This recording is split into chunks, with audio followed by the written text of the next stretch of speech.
Edward Folayang has been here before. Back in 2014, after racking up back-to-back wins in a span of half a year, the Team Lakay star was slowly building a name for himself as a top-tier contender in One Championship's lightweight division.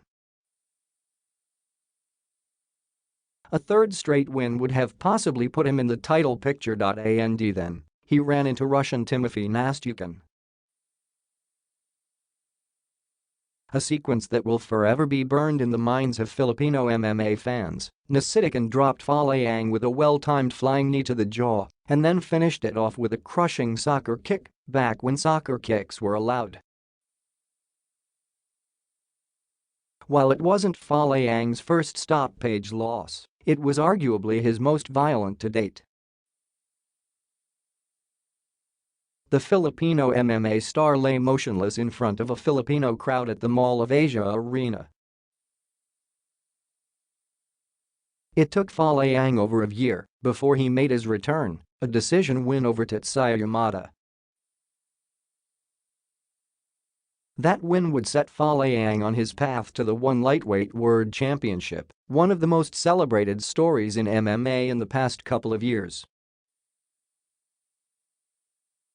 Roughly 3 years removed since his knockout loss to Nastyukhin at the Mall of Asia Arena, it would seem like a cruel repetition of history, as Folayang would once again find himself staring up at the MOA Arena lights in late 2017. Folayang, a single day away from celebrating his one-year anniversary of being a One World Champion, saw his spot at the top of the lightweight division taken away with one well-timed overhand right, courtesy of Martin Nguyen. Nguyen made history that night at the expense of Folayang, becoming One Championship's first ever two-division world champion. For the Pinoy MMA hero, it was another setback, not unlike the many he's faced through the course of his career. The road to redemption. No matter what other people said, those who knew him knew he'd be back, and one of those whose belief never wavered was that of One Championship chairman and CEO Chatri Satodtong, saying that this is just the start of Folayang's journey. So finally, when it was announced that Folayang would indeed be coming back to the cage, it was a big deal. Immediately, it was clear that redemption was on the former champion's mind. Yung naman ang nagpapasarap sa isang life story, yung paano ka mag-rise after you fall, and it adds a lot of spices sa life, if ganon ulit yung mangyayari. Although Simper made different versions yung story and bawat isa sa atin, and I'm still looking forward on my redemption in this upcoming fight.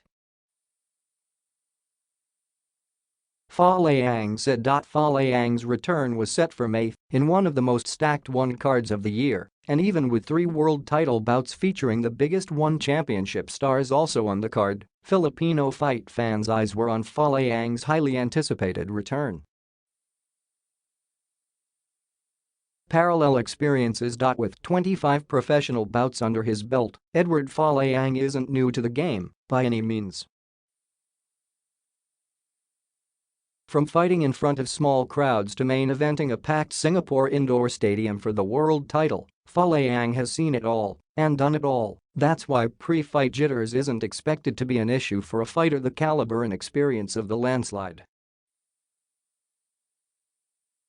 And while it wasn't so much as jitters, Folayang admits that he had a lot going through his head in the days leading up to his comeback fight. Yung siguro sa akin lang, andaming pumapasak sa isipan ko, hindi mo maiwasan yung mga, what if mga pano kung natalo ulit ako dito, ganon, Folayang told ABS-CBN Sports. Having already been in this situation before, Folayang added that it was indeed a big help being able to look back at a parallel experience. Unaman, nakatulong, kasi looking back noong 2014, nung na-knockout din ako kay Timofey, tapos yung same feeling nung kakalabanan ko ulit nung 2016 si Tetsuya Yamada, andaming tumatakbo sa utak, mas lalo na, since naging champion ako, Simper hindi mawawala yung expectations ng Jitao and Andian na yung mga bashers. Naka ready na sila. So the best thing to do is dapat maging mentally strong and accurate sa pagpapachapat ng gamiplan para manalo. And implement a gamiplan successfully, he did. The comeback. Against an undefeated grappler in Russian Karanet Langerev, Falayang was visibly patient and picked his shots while shrugging off takedown attempts to earn the unanimous decision win.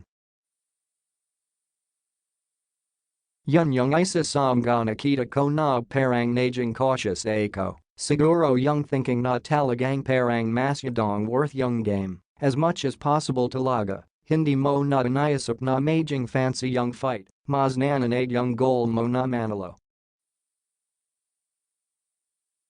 Falayang said of his performance against Langerev.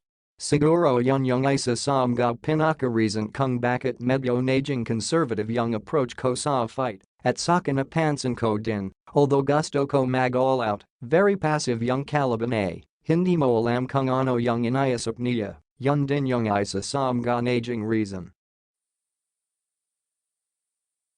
Falayang went on record and gave himself a 3 out of 5 rating in his comeback fight.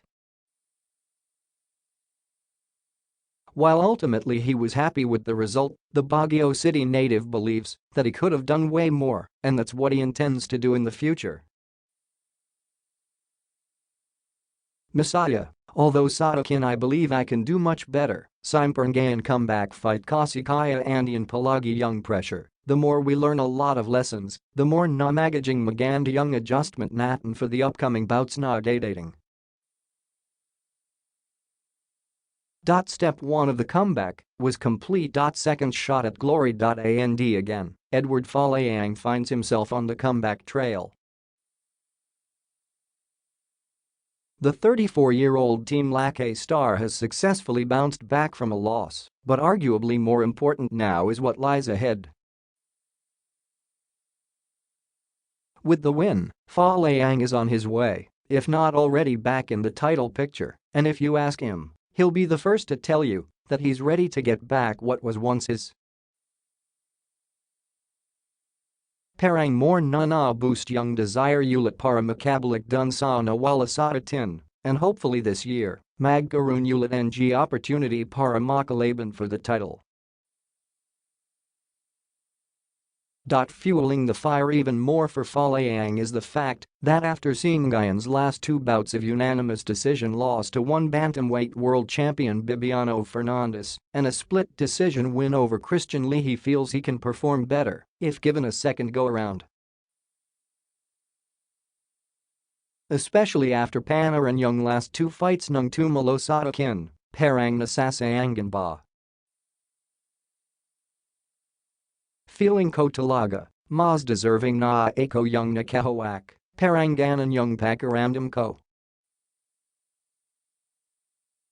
Falayang shared. Parang I could have done better kung hindi lang ako naging careless on one point, and kung not oversee ko lang talaga na yung strength ko, dun ako papasakan. While only time will tell whether or not Falayang does get a shot at the title again, whether a rematch or be it against someone else, the former champ is certain that he's still in this and he's hungrier than ever for another taste of glory. Malacca's parane yung hunger, it's just a matter of pano natin alagan yung career natin, yung health natin, iberkasi, yung din yung kagandahan ng mixed martial arts the more na pumapunta yung age mo, the more na mas nagiging cautious ka. Hindi na lang puro lakas yung alalaban mo kundi parang nagiging wiser ka na din sa approach mo.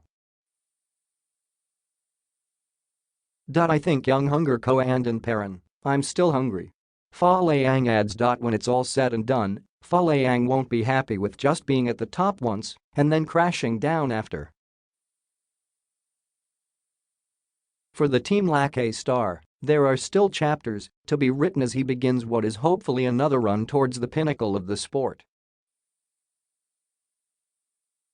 Yung naman yung gusto natin, hindi yung natapos na yung ng chapter ng story natin, kundi may mga magaganda and exciting stories pa na masusulat in that book.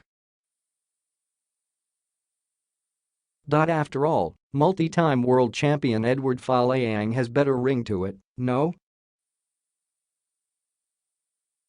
Yun Yung Gusto Natin. Mas magandang pakinggan. Edward Falayang's been here before, and if you've been paying attention, you know that this is just the start of great things to come.